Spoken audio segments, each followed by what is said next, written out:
बिस्मिल्लाहिर्रहमानिर्रहीम। तो बच्चों, आज जो हमारा टॉपिक है बेसिकली वो है जी कंपाउंड और मिक्सचर। ठीक है, कंपाउंड किसे कहते हैं और मिक्सचर किसे कहते हैं, इनकी डेफिनेशन क्या है, इनकी प्रॉपर्टीज क्या है, ये कैसे बनते हैं, कंपाउंड कहते किसे हैं, फिर कंपाउंड और मिक्सचर का डिफरेंस क्या है, ये सारी चीजें इसमें डिस्कस करेंगे, आज के लेक्चर में डिस्कस करेंगे। सबसे पहले ना पिछले लेक्चर की थोड़ी सी बातें रिवाइज कर लेते हैं कि मैंने आपको एलिमेंट के बारे में बताया कि एलिमेंट क्या है। आपको बताया कि एलिमेंट एक ऐसी चीज है कि उससे भी पहले देखो कि मैटर किसे कहते हैं। मैटर मैंने आपको बताया कि कोई भी चीज जो वजन रखती हो और जो जगह घेरती हो उसे क्या कहते हैं, हम मैटर। तो फिर हम कहते हैं कि मैटर किस चीज से मिलकर बना होता है। सबसे पहले हमने ये देखना है कि मैटर किस चीज से मिलकर बना। आपको मैंने बताया कि अल्लाह ताला ने दुनिया में क्या किया, एलिमेंट्स बनाए, यानी कि वन में एलिमेंट्स कुदरती तौर पे जो पाए जाते हैं वो एलिमेंट्स बनाए। अब पूरी दुनिया का जितना भी मैटर है ना, जितनी भी चीजें हैं वो सारी क्या थी, एलिमेंट से मिलके बनी। ठीक है, वो सारी की सारी चीजें क्या थी, एलिमेंट्स से मिलके बनी। अब जितना भी मैटर है वो किससे मिलके बना, एलिमेंट्स से। वो मुख्तलिफ तरीकों से एलिमेंट मिला और वो मुख्तलिफ कंपाउंड बने। यानी कि आपको मैंने इसकी एग्जांपल दी थी, अगर आप लोग देखो कि बिरयानी पकाते हो, पुलाव पकाते हो, ये चाइनीज चावल पकाते हो, कुछ भी पकाते हो, तीनों चीजें डिफरेंट है। लेकिन अगर आप उनके इंग्रेडिएंट्स देखें, मतलब उनकी सारी आप देखें जी किन किन चीजों से अज्जा क्या है, वो किन चीजों से मिलके बन गए। तो आप देखो जी, सब बिरयानी में भी वही चावल गोश्त वगैरह होते हैं, पुलाव में भी चावल गोश्त वगैरह होते हैं, और चाइनीज चावल में भी चिकन भी होता है, चावल भी होते हैं, सारी चीजें वही होती है। लेकिन क्या है, उनकी नेचर क्या होती है, डिफरेंट हो जाती है। ऐसी दुनिया में सारी चीजें क्या है जी, एलिमेंट से मिलके बनी है। लेकिन दो एलिमेंट, दो या दो से ज्यादा एलिमेंट अगर मुख्तलिफ तरीके से मिले हैं तो कोई और चीज बन जाएगी। कोई दो मुख्तलिफ एलिमेंट्स किसी दूसरी तरीके से मिले हैं, उनकी रेशो डिफरेंट की है तो वो किसी और तरीके से बने हैं। ठीक है, तो ऐसे ही एलिमेंट की नेचर क्या हो जाती है, एलिमेंट अगर मुख्तलिफ तरीकों से मिले तो क्या हो जाती है, डिफरेंट हो जाती है। अब ये यहाँ तक जो बात थी आप लोगों को बताया मैंने कि एलिमेंट्स जो है, एलिमेंट्स ने क्या बनाया, मैटर बनाया। अब एलिमेंट को आपको मैंने बताया कि एलिमेंट भी किसी चीज से मिलकर बना होता है, उसे कहते हैं एटम। क्या कहते हैं उसे, एटम्स कहते हैं। यहाँ तक पता चल गया। अब हमने कहना कि जो कंपाउंड किसे कहते हैं, दरअसल जो भी मैटर है उसमें दो या दो से ज्यादा एलिमेंट आपस में मिल रहे हैं तो वो आगे मैटर बन रहे हैं। ठीक है, तो अगर दो या दो से, अब कंपाउंड पे आ गए हैं, अगर दो या दो से ज्यादा एलिमेंट्स, दो या दो से ज्यादा एलिमेंट्स आपस में रिएक्शन कर लें, क्या कर लें, रिएक्शन कर लें केमिकली। किस तरह से, सबसे पहली बात क्या है, कंपाउंड की आप जब भी बताएंगे सबसे पहले डेफिनेशन बताओगे। डेफिनेशन में आपने तीन बातें बताई। सबसे पहले आपने क्या बताना कि ये एलिमेंट्स होने चाहिए। ठीक है, एलिमेंट्स होंगे तो एलिमेंट्स दो या दो से ज्यादा, ये दो या दो से ज्यादा। ठीक है, दूसरी बात, अब एलिमेंट्स मेरी बात सुनो। अब हमने क्या करते हैं कि कोई भी चीजों को आपस में एक केमिकल रिएक्शन होता है और एक वैसे मिक्स करना होता है। वैसे क्या करना होता है, मिसाल के तौर पे आपने चीनी को पानी में हल करना तो ये मैं वैसे ही मिक्स कर रहा हूँ। लेकिन अगर मैंने किसी चीज का केमिकल रिएक्शन करवाया तो दो मुख्तलिफ चीजों को आपस में क्या करूंगा, मिक्स नहीं करते, उसको नीचे से आप उबालेंगे कि उसका जायका चेंज कर देंगे। अब देखो, बिरयानी पका रहे हो तो चावल और गोश्त अगर आप इकट्ठे करते हो तो आप देखो जी, गोश्त का जायका क्या हो जाता है, चेंज हो जाता है। पहले वो कोई और जायका होता है, उसके बाद कोई और जायका रहता है। ठीक है, अगर आप ये है जी, आपने केमिकल, उसको मैं एग्जांपल के तौर पे आपको बता रहा हूँ। ठीक है, अब इसमें भी क्या किया, केमिकल रिएक्शन में क्या होगा, उसकी जो पहले नेचर थी वो वाली पहले नेचर नहीं रहेगी, उसकी नेचर क्या हो जाएगी, चेंज हो जाएगी। अब देखो, आपने चीनी को पानी में हल किया तो चीनी तो वैसे भी पहले भी मीठी थी, बाद में भी क्या रही, मीठी रही। तो कंपाउंड कैसे बनता है, कंपाउंड किसे कहते हैं, अगर दो या दो से ज्यादा एलिमेंट्स हो और वो आपस में मिल जाए। कैसे, केमिकल तरीके से। किस तरह से, केमिकली। दूसरी बात क्या होगी हमारे पास, केमिकली।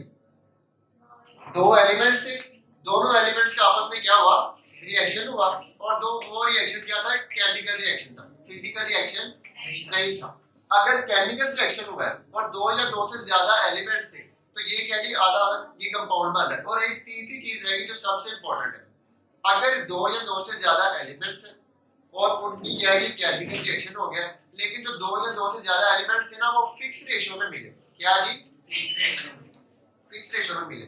अब देखो इसकी एग्जांपल इस तरह से मैं दूंगा, आप देखो आप कहते हो जी हमारे पास मैंने दो जो है बर्तन किसी भी गिलास ले लो जी, आपने 2 गिलास चावल पकाए, 2 किलो चावल पकाए, क्या पकाया जी? 2 किलो चावल पकाए आपने। अब 2 किलो चावल पकाने के लिए आपको पता है कि अगर आपने 2 किलो, अगर 1 किलो चावल पकाओगे तो पानी उसका डबल आप उसमें इस्तेमाल करोगे, ऐसे ही होता है ना। चावल पकाने के लिए अगर आप एक इतना बोल चावलों का पकाते हो तो उसका डबल आप क्या करोगे? पानी इस्तेमाल करोगे। ऐसे अगर आपने 2 बर्तन चावलों में कर दिए तो पानी उसका डबल हो जाएगा, यानी कि अगर 1 किलो चावल थे तो 2 किलो पानी कर दिया, और अगर 2 किलो चावल हुए तो 4 किलो पानी कर दिया, ठीक है। अब आपने एक फिक्स रेशो रखी है कि इतनी ये चीज होगी तो हमने ये चीज इतनी रखनी है। अगर 2 या 2 से ज्यादा एलिमेंट्स आपस में इस तरह से मिले हैं कि इस चीज की जो रेशो है, जो इस चीज की रेशो है उसके मुकाबले अगर इस एलिमेंट के 2 एटम है, इस एलिमेंट के 2 एटम है तो इस एलिमेंट का 1 एटम होगा, इस एलिमेंट का 1 एटम, और अगर इसके 4 एटम हो गए तो इसके कितने हो गए? 2। इसके एटम कितने हो जाएंगे? अगर इसके 2 है तो इसका कितने? 1। और अगर इसके 4 हो गए तो इसके क्या हो जाएंगे? 2। और अगर इसके मैं 6 कर दूं तो इसके क्या हो जाएंगे? 3। तो यानी कि एक फिक्स रेशो में ये आपस में मिल रहे हैं। ये नहीं हो रहा कि इसके 4 एटम आए और इसके 1 एटम आया, अगली दफा इसकी जो बाकी किसी और जगह से मैंने कंपाउंड उठा के देखा तो उसमें 3 एटम इसके तो इसका 1 ही था। ऐसा नहीं, किसी भी जगह से उठा के देखो तो उसका कंपाउंड को तो आपको पता चलेगा कि इसके एटम की तादाद और इसके एटम की तादाद की रेशो हर जगह पे क्या रहेगी? सेम।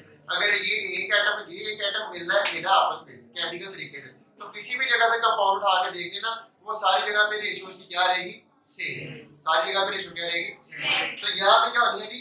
उसकी रेशो, मैस रेशो, क्या जी? मैस रेशो क्या होगी? Same.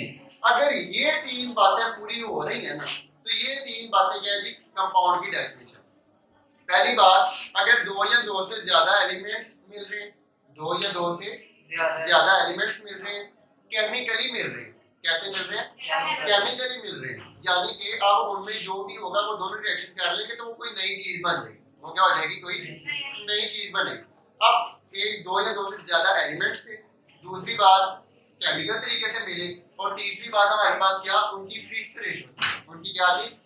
Fix ratio, fix mass ratio, ठीक है। अगर ये 3 चीजें थी ना, अगर ये 3 चीजें तो इसको हम क्या कहेंगे? कंपाउंड। ये क्या है? कंपाउंड। कंपाउंड की एग्जांपल अगर आपने करनी है तो कंपाउंड की एग्जांपल क्या है जी? सबसे आम एग्जांपल है जी वाटर। सबसे आम एग्जांपल क्या है? वाटर, ठीक है। तो पानी एक कंपाउंड है। अब देखो इसमें पानी के अंदर क्या है जी? पानी 2 एलिमेंट से मिलके बना, आपको नजर आ रहा है, एक हाइड्रोजन है और दूसरा ऑक्सीजन। अब देखो ये पानी का एक मॉलिक्यूल है, यानी कि पानी पड़ा हुआ था उसमें से, अब कंपाउंड है ना, कंपाउंड मैंने बताया एलिमेंट से मिलके बनता है। किससे मिलके बनता है? तो एलिमेंट की ऐसी क्या चीजें हैं जो मिल रही हैं? मिसाल के तौर पे अगर 2 सियासी पार्टी हैं, 2 सियासी पार्टी है, एग्जांपल के तौर पे नाम तो लिखा, वैसे ही आप देखो जी 2 कोई भी मजहबी मतलब कोई भी सियासी जमात है, ठीक है। अब एक सियासी जमात और दूसरी सियासी जमात है, या अगर कोई भी 2 ग्रुप्स हैं, ठीक है, एक ये वाला ग्रुप है और एक ये ग्रुप है, इस ग्रुप का नाम ए है और इस ग्रुप का नाम बी है, ठीक है। अब ये 2 ग्रुप थे, इनकी आपस में कहीं झगड़ा हो गया, इनका क्या हो गया? झगड़ा हो गया। तो झगड़ा करने के लिए उनके जो सरदार है वो खुद झगड़ा करने तो नहीं ना आएंगे, उनके आगे से जो उनके कारकुनान होते हैं, जिनके लोग होते हैं, वो झगड़ा करने के लिए आए, ठीक है। ऐसे ही जब एलिमेंट है ना, तो एलिमेंट आपस में रिएक्शन करते हैं ना, तो एलिमेंट जब 2 एलिमेंट आपस में मिलते हैं तो दरअसल एलिमेंट के क्या होते हैं? एटम्स आपस में रिएक्शन करते हैं। क्या करते हैं? एलिमेंट्स के एटम्स आपस में रिएक्शन करते हैं। तो इधर ऑक्सीजन एलिमेंट है तो उसका एक एटम आया मिलने के लिए, कौन आया? एक एटम आया। और इधर अगर एक हाइड्रोजन था एलिमेंट तो उसके भी कितने आए हैं? 2 एटम आए, यानी कि एक ऑक्सीजन के एटम को मिलने के लिए कितने हाइड्रोजन आए हैं? 2 हाइड्रोजन आए। समझ लगी इस बात की? तो यानी कि अगर एलिमेंट में मिलना है तो एलिमेंट बेसिकली कैसे मिल रहा है? एटम्स के साथ मिल रहा है, एटम्स उसके मिल रहे हैं। ये एग्जांपल होगी एक कंपाउंड की, वाटर एक क्या है जी? एग्जांपल। समझ लगी इस बात की? आगे आती है जी मिक्सचर। आगे क्या आता है? मिक्सचर। मिक्सचर किसे कहते हैं? वही बातें हैं, बस थोड़ी सी चेंजिंग आएगी इसमें। हमने देखा कंपाउंड में एलिमेंट से 2 या 2 से ज्यादा, मिक्सचर में भी वही आएगी डेफिनेशन। मिक्सचर में भी पहली बात यही एलिमेंट होने चाहिए और 2 या 2 से ज्यादा होने चाहिए। पहली बात होगी। दूसरी बात क्या है, यहाँ पे कैसे मिले थे एलिमेंट्स? केमिकली। कैसे मिले थे? यहाँ पे कैसे मिलेंगे? फिजिकली। यहाँ पे एलिमेंट्स कैसे मिले हैं? फिजिकली मिले हैं। दो बातें होगी। तीसरी बात, यहाँ पे मैथ रेशो क्या थी? फिक्स्ड थी। यहाँ पे मैथ रेशो क्या होती है? फिक्स नहीं होती। तीन बातें मिक्सर की डेफिनेशन में भी बता दो तो मिक्सर की भी डेफिनेशन होगी। फर्क पता चल गया दोनों में? कंपाउंड में भी 2 या 2 से ज्यादा एलिमेंट्स, मिक्सर में भी 2 या 2 से ज्यादा एलिमेंट्स। कंपाउंड में 2 या 2 से जो ज्यादा एलिमेंट्स है वो आपस में मिल रहे थे केमिकली। कैसे मिल रहे थे? केमिकली। यहाँ पे फिजिकली। यहाँ पे केमिकली आपस में नहीं मिलेंगे।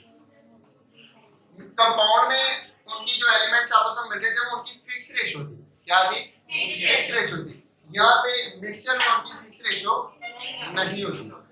यहाँ तक किसी को समझ ना आई हो? आगे कंपाउंड किसे कहते हैं और मिक्सचर किसे कहते हैं? आगे सुनो।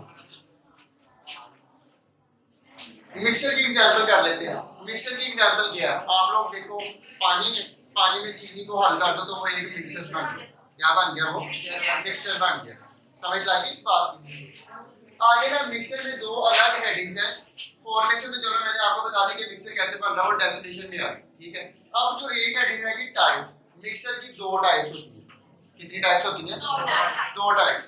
मिक्सचर की 2 टाइप्स को कहते हैं, इधर ही देख लो, बाद में कर लेते हैं। टाइप्स कौन कौन सी है जी? होमोजेनियस और हेटेरोजेनस। पहले बात, मिक्सचर का आपको पता चल गया कि मिक्सचर 2 या 2 से ज्यादा एलिमेंट्स अगर आपस में मिल जाए, फिजिकली मिल जाए और फिक्स रेशियो में ना मिले तो इसको क्या कहेंगे हम? मिक्सचर कहेंगे। अब मिक्सचर 2 तरह का होता है, एक होमोजेनियस और एक हेटेरोजेनस। होमो का मतलब होता है सेम। होमो का मतलब क्या होता है? सेम। हेटेरो का मतलब होता है डिफरेंट। हेटेरो का मतलब क्या होता है? डिफरेंट। अब देखो, आपके पास अगर कोई भी मिक्सचर, आपने चीनी को पानी में हल किया तो आपने क्या बना दिया? आपके पास एक मिक्सचर बन गया। क्या बन गया? मिक्सचर बन गया। अब देखो, आप ऊपर से चेक कर रहे हो, पी के देख लो, उसका भी मीठा वही होगा, लेकिन नीचे से भी चेक कर रहे हो, उसका भी मीठा वही होगा। ऐसा मिक्सचर जिसमें हर जगह पे अज्जा की तरकीब क्या रहे? सेम रहे। यानी कि जिन चीजों से हमने बनाया है, जिन चीजों से हमने मिक्सचर बनाया है, अगर वो उस जगह पे वो सारी क्या रहे? सेम रहे। उसकी नेचर जो भी हमने इंडिविजुअल एलिमेंट रखे थे उनकी नेचर क्या रहे? सेम अगर रहे ना, तो वो क्या होगा? Homogeneous mixture. हर जगह पे अगर आप किसी भी जगह से मिक्सचर को उठा के देख लो, किसी भी जगह से मिक्सचर को उठा के देख लो, अगर हर जगह पे उसकी नेचर क्या रहती है? सेम रहती है, तो वो क्या होगा? Homogeneous mixture. उसे क्या कहेंगे? Homogeneous mixture. लेकिन अगर जो आपने मिक्सचर तैयार किया वो किसी जगह पे उसकी नेचर कुछ और है और किसी जगह से उसकी नेचर कुछ और है, तो वो क्या होगा? Heterogeneous mixture. उसे क्या कहेंगे? Heterogeneous mixture. तो आप मुझे बताओ, आपके ज़हन में अगर कोई होमोजेनियस मिक्सचर की और हेटेरोजेनियस मिक्सचर की कोई एग्जांपल आ रही हो,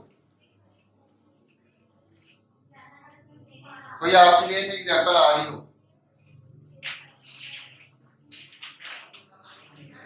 कोई एक एग्जांपल? और बुक से देख के बता रहे हो तो बता दो, कोई बात नहीं। चलो ठीक है। आप देखो, जो हवा है ना, अगर आप इस जगह की हवा उठा के देख लो, किसी भी जगह की हवा उठा के देख लो, तो आप देखोगे उसमें हवा क्या एक मिक्सचर है। इसमें गैसेस मौजूद तो हैं, सारी मिक्स हुई हैं, लेकिन गैसेस का आपस में रिएक्शन नहीं हुआ। अब इधर नाइट्रोजन भी मौजूद है, ऑक्सीजन भी मौजूद है। अब इन दोनों गैसेस का आपस में रिएक्शन नहीं हुआ, ये वैसे मिक्स हुई पड़ी है, तो ये एक मिक्सचर है। अब किसी भी जगह पे देख लो, जितनी इधर नाइट्रोजन और ऑक्सीजन की परसेंटेज है, इतनी ही उस जगह पे भी होगी, इतनी ही कराची में होगी, जितने मर्जी देख लो, हर जगह पे परसेंटेज क्या होगी? एक जैसी होगी। बस जब आप ऊपर पहाड़ों पे जाते हो तो वहां पे जाके इनकी क्या होती है? चेंज हो जाती है। ठीक है। वहां पे कहते हैं ना ऑक्सीजन का लेवल कम हो गया। ठीक है। तो यहाँ पे आपकी क्या है? मिक्सचर की जो है हवा, वो एक होमोजेनियस मिक्सचर है। यानी कि हवा हर जगह पे क्या है? सेम ही है। हर जगह पे हवा क्या है? सेम ही है। अब यहाँ पे जी कहते हैं जी, जो चट्टानें होती हैं, रॉक्स, ठीक है, वो कहते हैं कि हेटेरोजेनियस मिक्सचर की एग्जांपल है। अब देखो, उसमें मट्टी वगैरह, उसमें पत्थर वगैरह सारी चीजें मिक्स हैं, अब वो उसकी नेचर किसी जगह पे चट्टान का रंग कुछ और होता है, उसमें कोई उसके जो जिन चीजों से वो मिलकर बनी है उसका रंग कुछ और होगा, वो किसी और तरह की होगी, ठीक है। किसी जगह से देखोगे तो वो किसी और तरह की होगी। लकड़ी की एग्जांपल आपकी बुक में दी हुई है, ठीक है।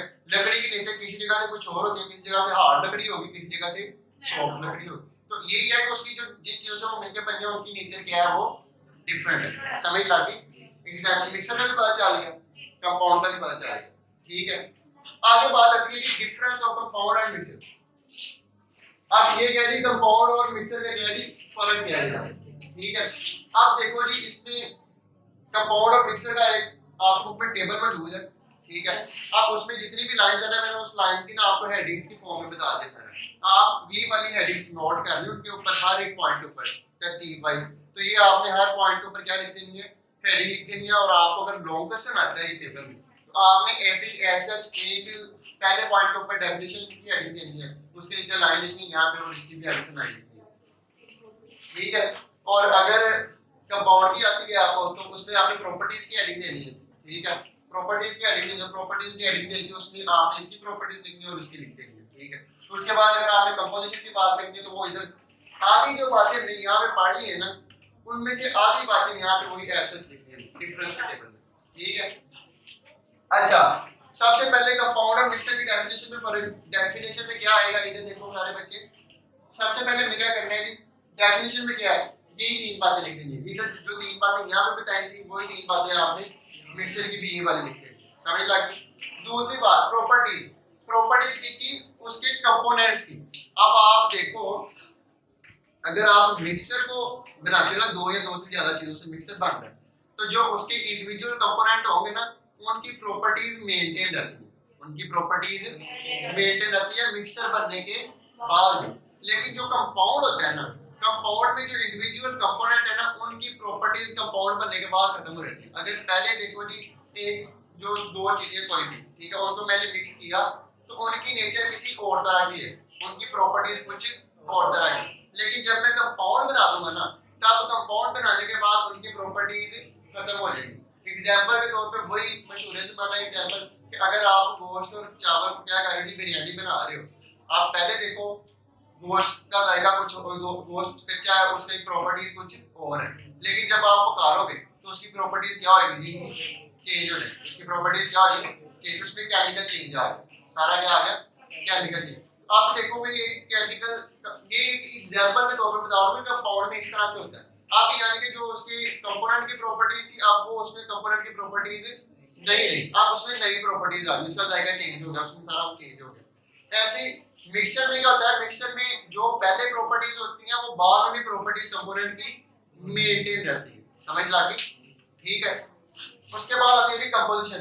कंपोजिशन में यही बताना है कि यहाँ पे फिक्स रेशो होती है, यहाँ पे क्या होती है, फिक्स रेशो होती है एलिमेंट्स की, और यहाँ पे इनकी फिक्स रेशो नहीं होती। सेपरेशन में बताना है कि अगर आप चाहते हो कि कंपाउंड बन गया, क्या बन गया, कंपाउंड बन गया, आप कंपाउंड को क्या करना चाह रहे हो, उसके कंपोनेंट में अलग करना चाह रहे हो, उसके कंपोनेंट में दोबारा कन्वर्ट करना चाह रहे हो, तो आप सिंपल फिजिकल मेथड से ये कन्वर्ट नहीं कर सकते। हाँ, कन्वर्ट कर सकते हो उसको कंपाउंड को वापस उसके कंपोनेंट में, लेकिन कैसे, केमिकल प्रोसेस से। कैसे कर सकते हो, केमिकल प्रोसेस अगर करोगे कोई ना कोई, तो उससे वो कंपाउंड के वापस कंपोनेंट आप बना सकते हो, ठीक है।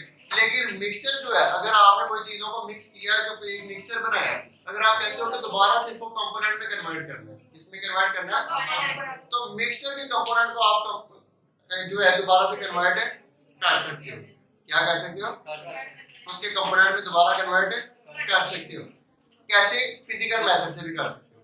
फिजिकल मेथड क्या होते हैं, अगर आपने देखो जी, आप कहते हो चीनी को पानी में नमक हल किया, और चीनी में जो है चीनी को पानी में हल कर दिया आपने, तो ये क्या बन गया, मिक्सचर बन गया। क्या बन गया, मिक्सचर बन गया। आप कहते हैं सारे इसको अलग अलग कर दिया, दोबारा पानी और चीनी को क्या करें, अलग करें। तो अगर आप अलग करने की कहते हैं, तो मैं कहूँगा कि इसका पहले आप सॉल्यूशन तैयार करो। क्या करो, सैचुरेटेड सॉल्यूशन तैयार करो, फिर उसको क्या करो, क्रिस्टलाइज, उसको क्रिस्टलाइज करो। क्या करो, क्रिस्टलाइज करो। क्रिस्टलाइज करने के बाद उसमें से क्या हो जाएगी जी, पानी उठ जाएगा, उसको सुखाओ, पानी उठ जाएगा, और नीचे जो एचसीडी नीचे ही रह जाएगी, क्रिस्टल की फॉर्म में चीनी का क्या होगा, नीचे रहेगी। समझ लगी? ऐसे आप फिल्ट्रेशन करके भी कर सकते हो। पानी में अगर आपने रेत मिक्स कर दी है, पानी में रेत अगर मिक्स कर दी है तो आप देखोगे जी, आप कहते हो अब ये तो हल हो गया, अब आप दोबारा पानी और रेत को अलग करना चाह रहे हो तो फिल्टर पेपर के साथ रेत ऊपर रह जाएगी, पानी अलग बढ़ेगा। ये आपने दोबारा से कंपोनेंट में अलग डाल दिया।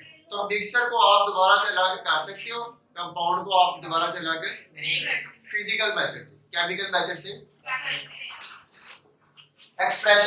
एक्सप्रेशन का मतलब है कि अगर आपने किसी भी केमिकल, आप देखो हम सब बैठे तो हमारे सबके नाम है, ठीक है, आप है जो आप बैठे तो आपका नाम बता सकता हूँ, मेरा नाम जो भी है, ठीक है। हमें रिप्रेजेंट करने के लिए मैं आपकी शक्ल थोड़ी बना के दिखाता हूँ, ये फलाना बच्चा बैठा है, ये वो बच्चा बैठा है, ऐसे तो नहीं ना होता। आप सबके नाम रखे हुए हैं, ठीक है। तो ऐसे ही जैसे अपने एलिमेंट के सिंबल थे ना, एलिमेंट को शो करने के क्या थे, सिंबल थे, ऐसे ही कंपाउंड को भी शो करने का एक केमिकल फार्मूला था, कंपाउंड को भी शो करने का केमिकल फार्मूला होता है। तो कंपाउंड को शो करने का एक प्रॉपर केमिकल फार्मूला होता है, जबकि मिक्सर को शो करने का कोई भी केमिकल फार्मूला नहीं होता। उसके बाद एंड पे melting and boiling point. Melting और बॉइलिंग पॉइंट से क्या मुराद है कि यानी कि कंपाउंड और मिक्सर जो है ये किसी एक खास टेंपरेचर पे मेल्ट होते हैं और किसी खास कंपाउंड जो टेंपरेचर पे क्या होते हैं, बॉयल होते हैं। तो कंपाउंड और मिक्सर का जो है इसमें ये एक डिफरेंस आता है कि मेल्टिंग और बॉइलिंग पॉइंट जो कंपाउंड्स का होता है ये फिक्स होता है, ये क्या होता है, एक खास टेंपरेचर पे कोई भी कंपाउंड है ना तो वो एक खास टेंपरेचर पे ही क्या होगा, मेल्ट होगा, और खास टेंपरेचर पे क्या होगा, बॉयल होगा, ठीक है। लेकिन जो मिक्सर होते हैं इनका कोई भी फिक्स मेल्टिंग और फिक्स बॉइलिंग पॉइंट नहीं होता। समझ लगी? कोई बात जो समझ ना आई और पूछने वाली होगी सर ये दोबारा बता दो। इसमें से देखो, सबसे पहले हमने डेफिनेशन की, उसकी दो हेडिंग्स की हमने कंपाउंड वाले टॉपिक में। उसके बाद हमने जी ये कंपाउंड का देखा कि ये होता है, फिर हमने मिक्सर पढ़ा, मिक्सर की डेफिनेशन की, एग्जांपल की, उसकी टाइप्स की, फॉर्मेशन मैंने आपको उसकी डेफिनेशन में बता दी। ये करने के बाद मैंने आपको बताया कि difference between compound and mixer, ठीक है। तो difference between compound and mixer क्या है उसकी आपको मैंने सारी डिटेल बता दी। उसमें हेडिंग्स आप ये वाली बना लें, आपकी जो टेबल है उसके ऊपर, टेबल के ऊपर ये जो हेडिंग्स है इनको लिख लो। आपको अगर लॉन्ग क्वेश्चन आएगा पेपर में तो आपने हेडिंग्स के साथ ही लिखना है, ठीक है। आगे समझ, चलो ठीक है।